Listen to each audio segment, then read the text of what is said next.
Suddenly, that I was, in fact, one of the savages. That when I had been younger, I had read these adventure books about the good white man, wandering into the jungle on the danger, and the savages were after him, and I would instinctively be on the side of the white man. The good white man. You see, this is what fiction can do. It can put you on the wrong side if you are not developed enough. In the university, I suddenly saw that these books had to be read in a different light. Reading Heart of Darkness, for instance, which was a very, very highly praised book, and it is still very highly praised in American universities. In the West. I realized that I was one of those savages jumping up and down on the beach. I was not on Marlowe's steamer, you see, as I had thought before. And once that kind of enlightenment comes to you, you realize that you need to write a different story, that someone has to write a different story. And since I was, in any case, inclined that way, why not me? And so what I'm saying is there was a certain measure of seriousness in addition to the pleasure, just the pleasure of creating stories, of telling stories. But there was this serious intention.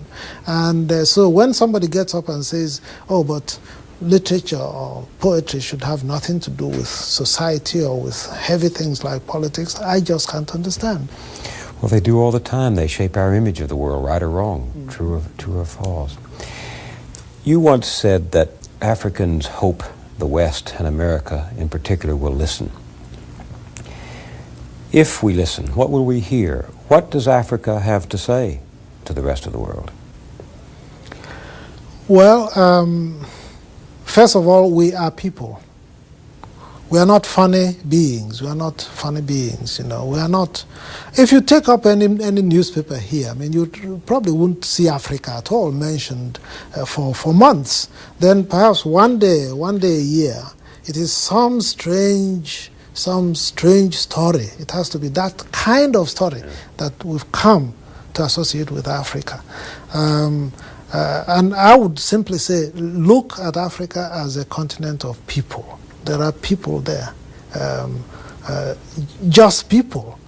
They are not devils, they are not angels, they're just people. And listen to them. We have done a lot of listening ourselves. This is a situation where you have a strong person and a weak person. The weak person does all the listening. And up to a point, the strong person even forgets that the weak person may have something to say, you see. Because he's simply there, it's a fixture. You simply talk at him, you see. A British governor of Southern Rhodesia once said, the partnership between us, the whites, and the blacks is the partnership of the horse and its rider. And he wasn't trying to be funny. Seriously, he thought so. Now, that's what we want the West to get rid of. Because we lack imagination when we cannot put ourselves in the shoes of the person we oppress. If we had enough imagination to put ourselves in those shoes, things will begin to happen.